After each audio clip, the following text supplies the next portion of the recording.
तर विद्यार्थी मित्रांनो, तर आजच्या व्हिडिओमध्ये आपण प्रोस्टेट ग्लँड पाहणार आहेत. आता प्रोस्टेट ग्लँडचं इंट्रो बघूया. काय सांगितलं आहे, द प्रोस्टेट ही कशी असते, ॲक्सेसरी ग्लँड ऑफ रिप्रोडक्टिव्ह सिस्टमची. Accessory Gland of reproductive system सांगितली. हिचे लोकेशन सांगितली लेसर पेल्विस. लेसर पेल्विसच्या तिथं असते. त्यानंतर बिलो काय असते, कशाच्या खाली असते, नेक ऑफ पेल्विसच्या खाली असते. तसं फ्रंट ॲम्पुल ऑफ रेक्टमच्या पुढे असते. तसं शेप कसा आहे, इन्व्हर्टेड कोन शेपची ही. त्यानंतर डायमेन्शन बघूया, 4 3 2 सेंटीमीटर. 4 मध्ये सांगितलं ट्रान्सवर्सली, 3 सेंटीमीटर असते व्हर्टिकली आणि 2 सेंटीमीटर असते अँटेरो पोस्टेरियरली. त्यानंतर अशा डायग्राममध्ये कसं सांगितलं, ट्रान्सवर्सली कशी 4 सेंटीमीटर, त्यानंतर 3 सेंटीमीटर व्हर्टिकली उभी. त्यानंतर काय सांगितलं, अँटेरो पोस्टेरियरली म्हणजे अँटेरियर आणि पोस्टेरियरची अशीमध्ये सांगितली आपण कशी 2 सेंटीमीटर. वेट काय सांगितलं, 8 ग्रॅम याचं वेट आहे. एक्सटर्नल फीचरमध्ये ॲपेक्स बेस आणि 4 सरफेस. आता ॲपेक्स बेसेस आणि 4 सरफेस. आता ॲपेक्समध्ये कसं सांगितलं, डाऊनवर्ड असतो. ॲपेक्स खाली असतो याचा, ॲपेक्स असा डाऊनवर्ड असतो.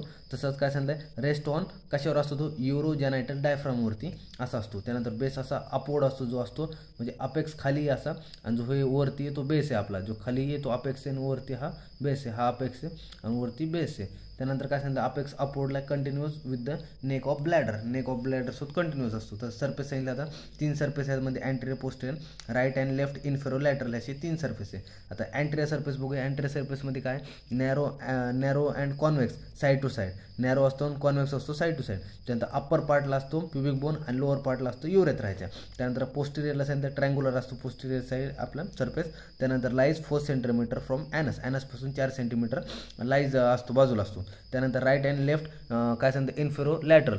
त्यानंतर त्यामध्ये काय सांगितलं, related to anterior fibre of levator आणि मसल अशा प्रकारे. आणि आता पुढं पाहिजे आपल्याला लोब्स, पोस्टेरियर प्रोस्टेट ग्लँडचे लोब पाहिजे आपल्याला.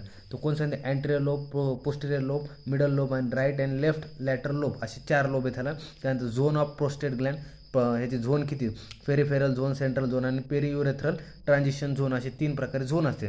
तसे कॅप्सूल 2 असते आपल्याला, की ट्रू कॅप्सूल आणि फॉल्स कॅप्सूल. त्यामध्ये आता लिगामेंट, आता लिगामेंट कोण सांगितले, की a pair of medium puboprostatic ligament, तसं a pair of lateral puboprostatic ligament असे 2 लिगामेंट असते त्यांचे पेअरमध्ये. तसं स्ट्रक्चर विथ इन द प्रोस्टेटमध्ये काय पाहायला मिळतं, प्रोस्टेटिक युरेथ्रा, त्यानंतर प्रोस्टेटिक युट्रिकल, त्यानंतर इजॅक्युलेटरी डक्ट. आणि आता हे अशा प्रकारे होतं आपण विथ इन प्रोस्टेटमध्ये स्ट्रक्चर.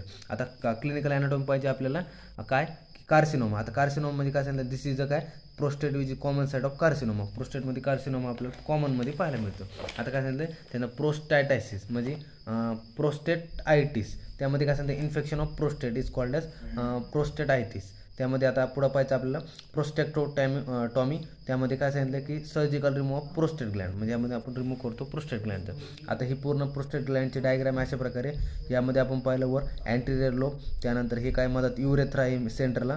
त्यानंतर काय सांगितलं, जे लोब आहे लॅटरल लोब कोणते, ते ह्या लॅटरल लोब आहे. हे वरच्या साईडला अँटेरियर लोब, खालच्या साईडला इथं लॅटरल लोब आणि हे खाली इथं हा इथं हे 2 हे पोस्टेरियर लोब.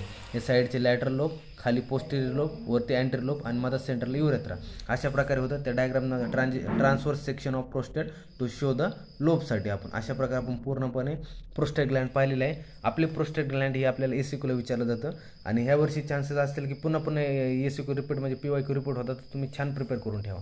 धन्यवाद.